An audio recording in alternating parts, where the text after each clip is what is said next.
Suspense.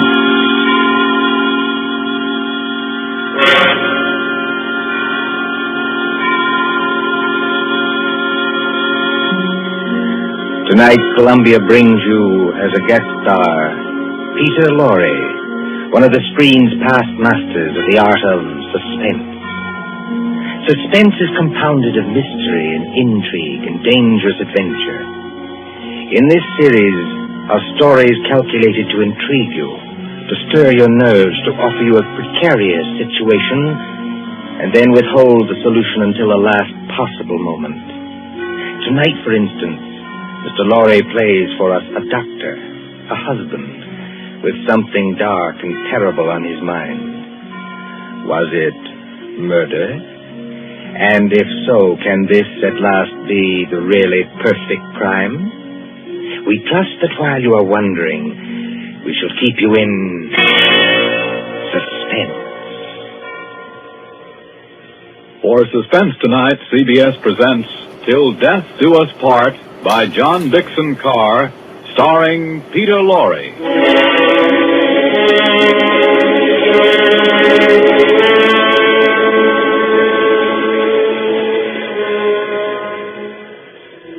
Late one night in December of 1941, a man and his wife sat beside the fire in their country cottage.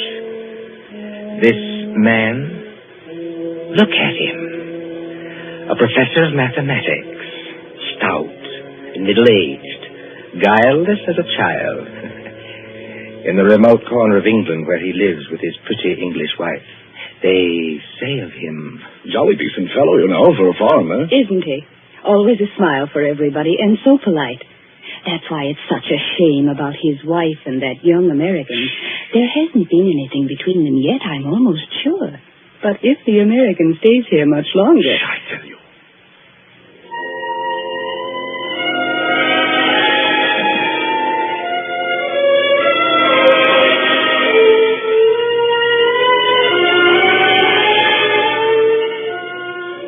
A happy man, this Professor Kraft. His cottage in the country is rather isolated. 3 miles from the nearest house. No electricity or central heating or telephone. And on December nights like this, a great wind comes rushing off the Sussex Downs. It rattles at the windows, growls in the chimney, and makes unsteady the oil lamp on the table. Professor Irwin Kraft sits before the fire in a snug book-lined room. And across from him, sewing, sits his young wife, Cynthia. A domestic scene. A very domestic scene. Oh, my pet, this is wonderful, isn't it? Oh, so nice and cozy. How I enjoy our little home. It's a pleasure to be indoors on a night like this, isn't it? Yes. Did my darling have a good day? Just about as usual. No adventures, huh? Not exactly. I walked into the village. Walked? Oh, I really blame myself for burying you out here. I ought to get your car. That's not necessary, thanks. Come now, come. Did something happen to upset my little pet today? No. You know, darling, I look at you and I marvel. You marvel at what? At a wife who can actually blush. Yes, with a skin so fair and a conscience so transparent that she can actually blush. I wasn't blushing about... About what? About anything you might be thinking. It's your horrible habit of putting everybody else in the wrong. Oh, but the neighbors don't think that about Papa Croft. The neighbors don't have to live with you. I do. And you mustn't scratch either. Not when we are so snug here, so cozy, and the kettle on the fire is nearly boiling, and the rum is ready, and the lemon juice, and the sugar for her medicine. Oh, and must I drink that stuff? I don't like rum. But you have a cold, darling. I haven't got a cold. Really, I haven't. Now, darling, twice today I heard you cough. You are going to take your medicine, Cynthia, and take it here and now, and not offend your clumsy old husband by refusing. Why do you keep on treating me like a girl of 16? I love to treat you like that, Cynthia, because Because I cannot fathom your thoughts. You lock up your thoughts. And that is a dangerous English habit. You see, thoughts accumulate and won't be stifled. And sooner or later, when you least expect it... Oh, look out. The kettle's boiling over. So it is. Oh, and please lift it down from there. Of course. I apologize. My darling. There. For a second, you know, you almost frightened me. Huh? I frightened you? I suppose it's foolish. Well, here we are, my dear. Here we are. Now, see, I put 2 tumblers on the coffee table. And now, a spoon in each, so that the heat doesn't crack them. Oh, dear, must you give me so much rum? Can't I have the small one? But we have to cure that cold of yours, Cynthia. Now comes the lemon juice. Yes. And now comes hot water to the top. Here we are. And 2 lumps of sugar for each of us. There you are, darling. Now let's drink up, huh? Owen, listen. I didn't hear anything. I did. It came from that cupboard over there. It sounded like your accordion. Oh, that's nonsense, darling. That's nonsense. There it is again. Well, that's only the wind. Or perhaps a rat that got into the cupboard. Owen, I'm terrified of rats. Go and kill it. Would you mind? Oh, you really sit very heavy labors, my sweet, for one of my weight. Well, if you insist, all right. Well, I'll take a good heavy poker from the fireplace. And, of course, it means a little trip through the cupboard. Owen, never mind. You haven't changed your mind, have you? It'd probably run out across the floor. Come back. Wouldn't run very far, I'm sure. Well, again, if you insist. I can't think what's the matter with me tonight. No? No, You're sure nothing upset you in the village today, huh? certainly not. How about this young American, that fledgling doctor, what's his name? You mean Dr. Craig? That's it, Dr. Craig. Dr. Craig. Didn't someone say he was leaving today for London and then back to the States? I believe so. That's what Lady Randolph told me. And you didn't say goodbye to him? Certainly not. Well, that wasn't kind of you, darling. That wasn't friendly. What's the matter? Don't you like my nice hot rum drink? No. But you'll give me no peace till I do drink it. That's right, darling. That's right. Now, take it down like a good girl. I'm keeping you company. See? Oh, how pretty she looks. With her yellow hair in the firelight. And her red mouth. And the light little hands. Very pretty. Oh, there is just one other thing, Cynthia. I gave you a letter to post this afternoon. Did you post it? Yes. Registered? Yes. And did you notice to whom the letter was addressed?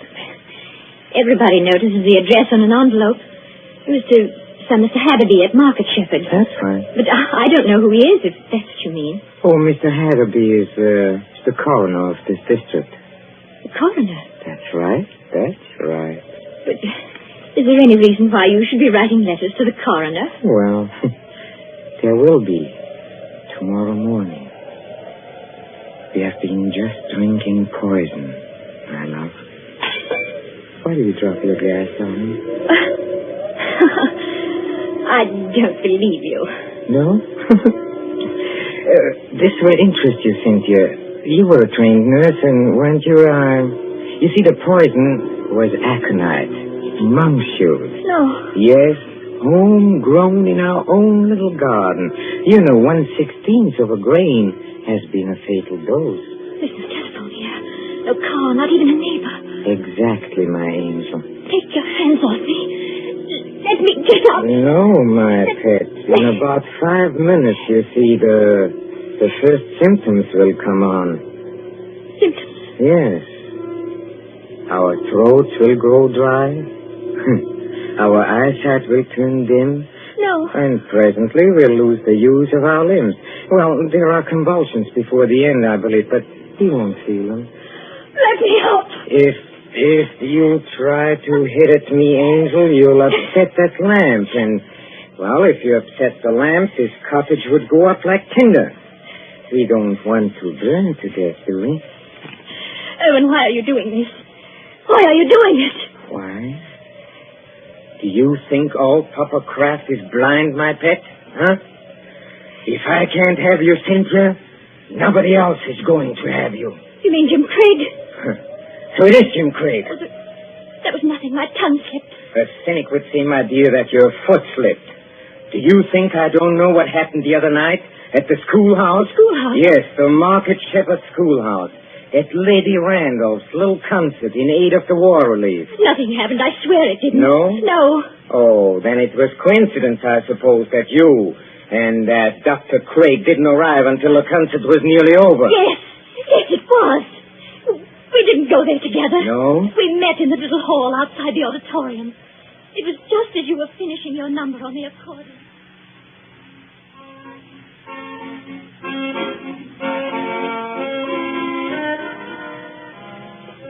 Oh, I beg your pardon. It's so dark here, I almost bumped into you. Isn't that Mrs. Kraft? Yes. Good evening, Dr. Craig. We seem to be late. Very late, I'm afraid. I was detained on a case. I didn't feel like coming here at all. Oh, just a moment before I open that door for you. Won't it look a little funny, our arriving here together? Funny? Why should it? No reason at all, only... Cynthia, listen to me. You know, Dr. Craig, that's the first time you've ever called me by my first name. I did want to have a word with you, somehow. Of course, you've heard the news. What news? On the radio for the past couple of days. Oh, we're too far out to get much news, and my husband isn't interested. He isn't interested. He isn't interested in anything but himself. I'd rather you didn't talk that way about my husband. Oh, I'm sorry. Would you push the door open a little? And in conclusion, Lady Randolph is saying something. I'm sure we've all enjoyed our friend Professor Kraft's musical numbers on the accordion. And the vicar's conjuring trick. And little Miss Linshaw's spirited recitation. It only remains for me to tell you that the collection for this little entertainment will amount to this. Yes, Colonel Thompson, what is it? Colonel Thompson's going across the platform in rather a hurry. Looks like an announcement of some kind.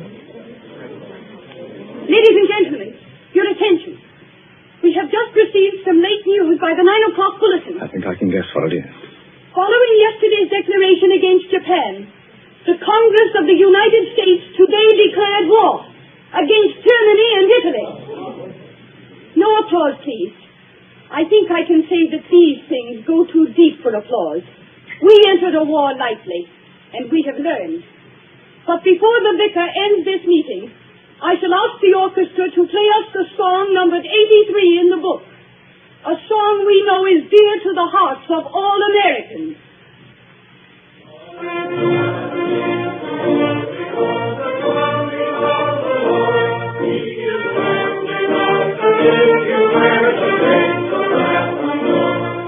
Close the door, Cynthia.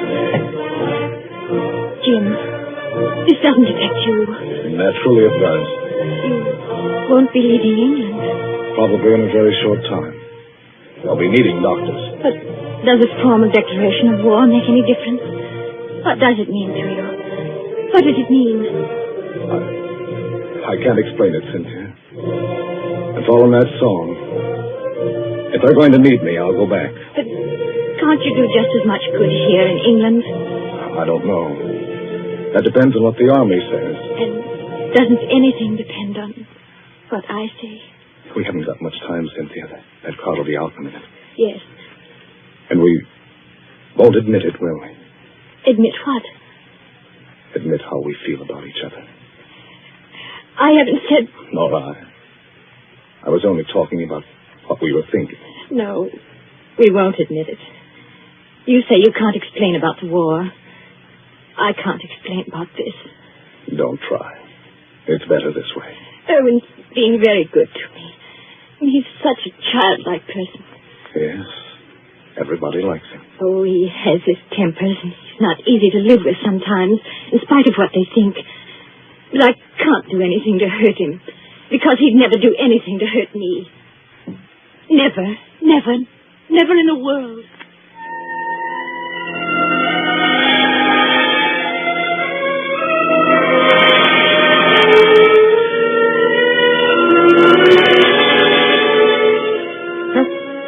A very fair estimate of my character, too. That's exactly what I said about you. So you are in love with that fellow? I admit it now. Yes. Tell me, darling, do you feel anything yet? Feel anything? I mean, dryness? Muscular contraction of the throat? Yes. Oh, I thought so. I won't die. I won't. And how do you propose to stop yourself? Your only chance would be to reach the village infirmary. And I'll see to it that you don't get there. But what if the poison takes you before it takes me? Then you can't stop me. But it won't, darling. You seem terribly sure of that.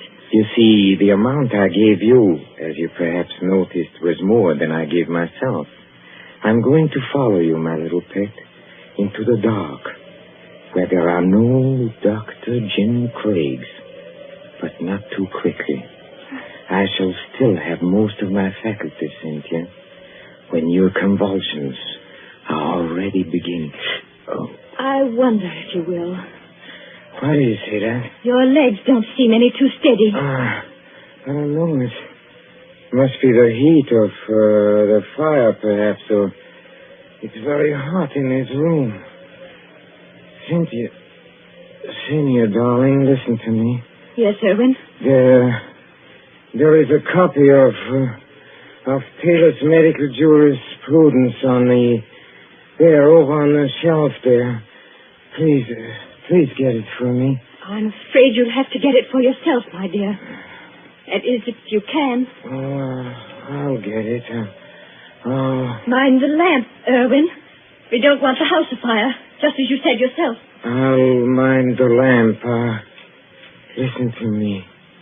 You know, some people's systems aren't tolerant to poisons. They experience in minutes what ought to take hours. Does it hurt, Irwin? Does it hurt? Yes. But you'll find out soon enough, my pet. Because you'll never make 3 miles to the village. Never. You think not? I know it. And just remember, I shall be waiting. Waiting? Out in the dark and cold, where there is neither marriage nor giving in marriage. I'll be waiting for my little pet to come and join me. I shall be waiting. Irwin! Irwin! Oh, I hate you. I loathe you. I'm afraid of you. But I don't want you to die because of me. And yet, you are dead, Irwin. But I'm not going to join you. I've never prayed much, Irwin, but I'm praying now. Whatever comes over my wits and makes my senses weak, give me strength enough to get to the village. Just give me strength enough to get to the village.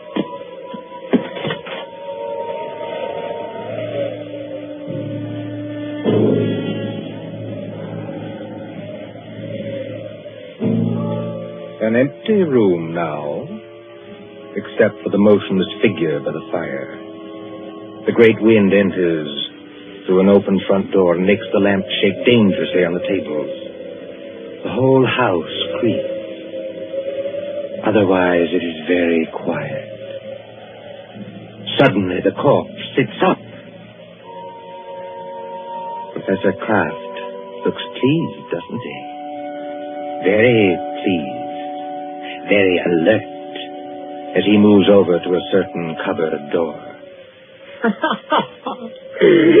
Well, and now I think the real fun can begin. Patience, patience, patience, my friend, while I open the cupboard door. Well, there we are. I hope you haven't been too uncomfortable, Dr. James Craig. I'm all right, thanks. So you managed to get the gag out of your mouth, huh? I managed it, yes, just now. I'm too late. Well, you are still securely tied up, I'm glad to say. You know, you gave me several very, very unpleasant moments, young man, when you got your foot on that accordion. Did I? Well, Cynthia thought you were a rat and wanted me to kill you. You know, she shows very good sense sometimes. I could hear both of you talking. Thanks very much. Oh, of course, you could, of course. Excuse me, please. I forgot that. Yes, and I could see you, too, through a crack in the door. Well, you were intended to see us. But now, come on. First of all, I'll drag you out of here. Yes, now, let me take you. Now we can sit down and have a nice, cozy little chat. Huh? How much aconite did you give Cynthia? How much? Oh, about 2 grains. 2 grains? Well, then she can't possibly... No, she can't possibly live until morning. But she can live long enough to testify that she saw me die. And how much poison did you take yourself? I? None. None at all? No, none at all. But you mixed those drinks out of the same materials. I saw you do it. Well, but there wasn't any poison in the rum, young man. You see, 2 lumps of sugar steeped in aconite were dropped into Cynthia's glass. I marked them, and I didn't make a mistake. Can you see the beginnings of Papa Croft's plan? Why, you... You see, Cynthia left the door open, my friend. And there is a very strong wind blowing tonight. Well? Just observe how it lifts the table covers, flutters the magazines, makes the lamp tremble. I shouldn't be surprised, you know, if one of those lamps blew over. A fine crash and a sheet of flame. Huh? And when they come here tomorrow morning, after Cynthia's testimony and my letter to the coroner, they'll expect to find at least a few charred bones among the ruins. And, of course, they must find some remains. Whose remains? Yours. Yes, you've got me tied up pretty well, haven't you? And now, you see... Now comes the best. You were last seen going towards the railway station, to London, and then to America. Nobody will inquire after you. Except Cynthia. That's right, except Cynthia, who will be dead. That I waylaid you and brought you here while Cynthia was in the village will not be known to our good coroner, and I shall disappear. What do you think of it, young man, huh?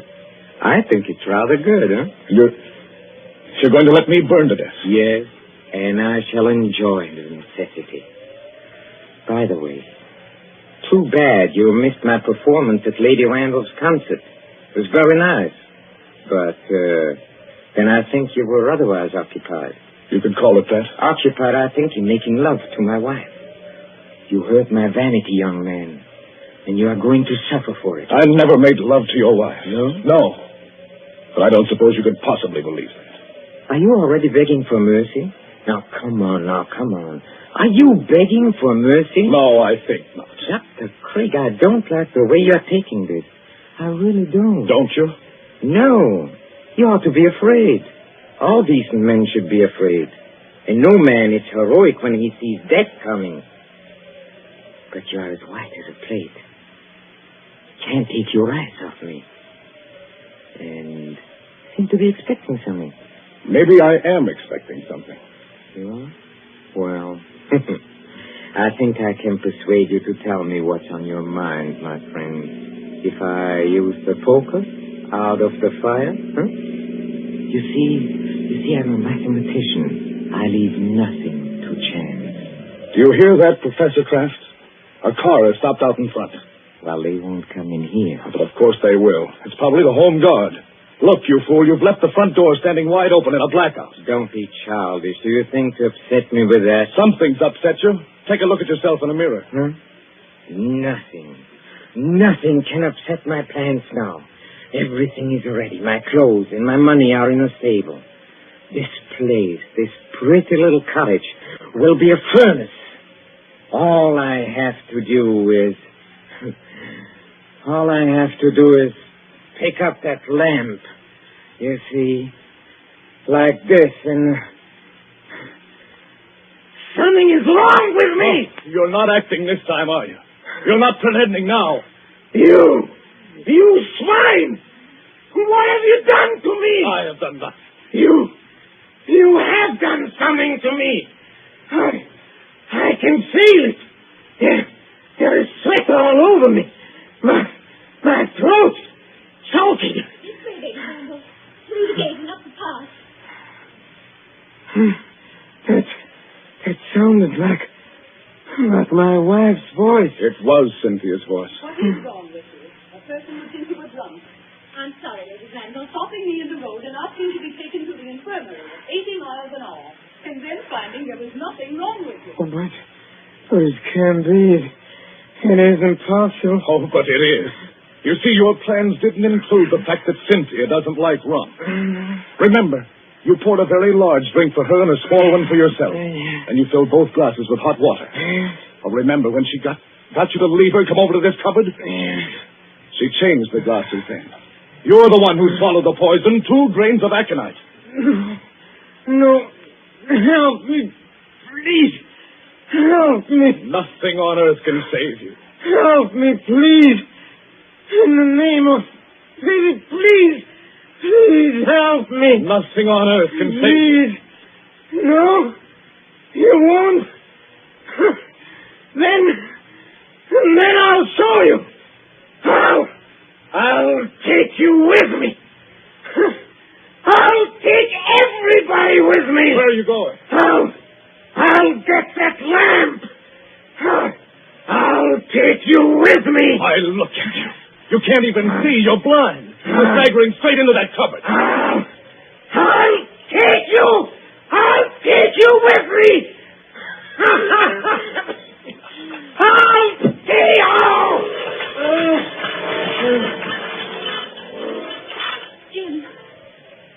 Jim, what are you doing here? Come in, Cynthia. Come in and take a look at the man who died twice.